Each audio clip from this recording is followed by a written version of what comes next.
O título do meu trabalho é o efeito de uma solução experimental fluoretada nanoparticulada no controle da cárie dentinária.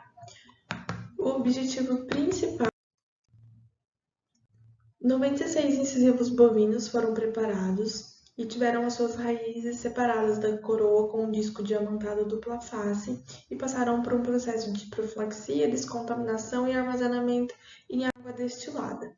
Esses dentes foram incluídos em um tubo de PVC com resina acrílica quimicamente ativada transparente, com a face vestibular voltada para baixo para que ficasse exposta.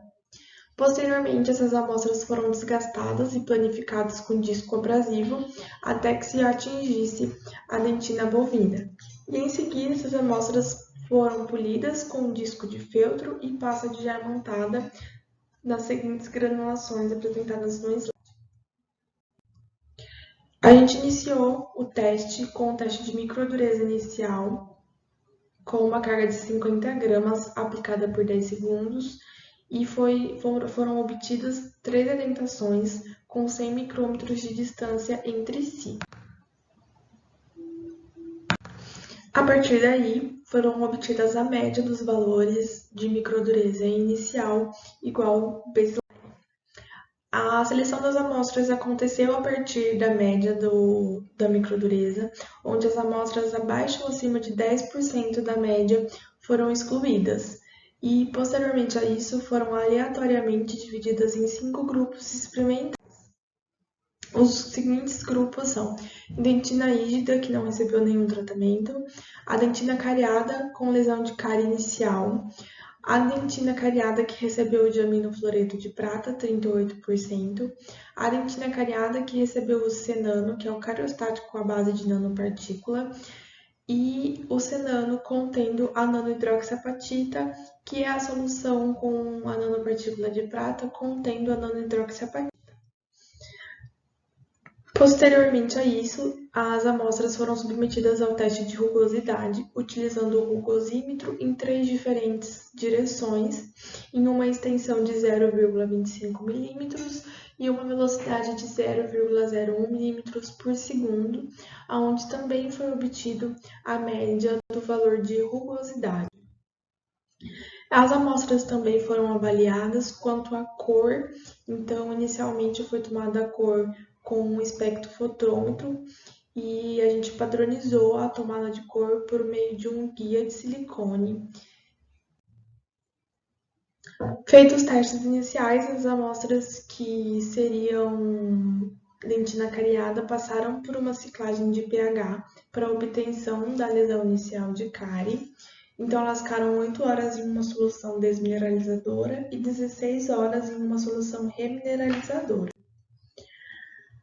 Após isso, as amostras foram submetidas à profilaxia e à aplicação dos tratamentos. Foram aplicadas por 2 vezes, com um intervalo de 7 dias cada aplicação. Após 24 horas da segunda aplicação, a microdureza superficial das amostras foi avaliada novamente e os valores foram tabulados e submetidos à análise estatística. O mesmo aconteceu com o teste de rugosidade e a avaliação de cor. Então, nós obtivemos o inicial e o final. A análise estatística avaliou a normalidade e a homogeneidade pelo teste de Shapiro-Wilk-Levene e obteve a distribuição normal. Então, com isso, em seguida, foi feito o teste ANOVA e o teste Tuck. Em relação aos resultados, na microdureza, a gente teve que houve diferença estatística significativa entre os grupos e todos os tratamentos foram capazes de promover remineralização na dentina cariada. Elas são estatisticamente iguais entre os grupos, porém o cenano com a nanohidroxiapatita foi estatisticamente igual à dentina rígida.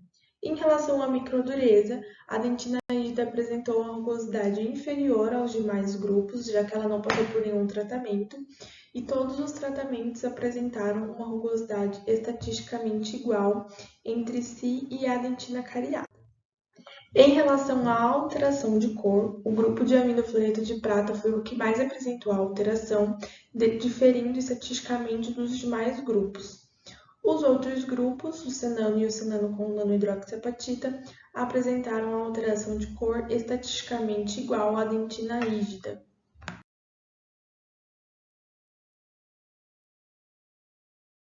O presente estudo apresenta limitações por ser um estudo in vitro, principalmente relacionado ao processo de redes da dentina. Então, dessa forma, nós indicamos estudos futuros avaliando o efeito dessas substâncias in situ e in vivo. E a gente conclui que as soluções experimentais à base de nanopartículas de prata contendo ou não nanohidroxiapatita possuem sim uma capacidade remineralizadora, assim como o de aminofluoreto de prata, porém sem enegrecer o tecido. Obrigada.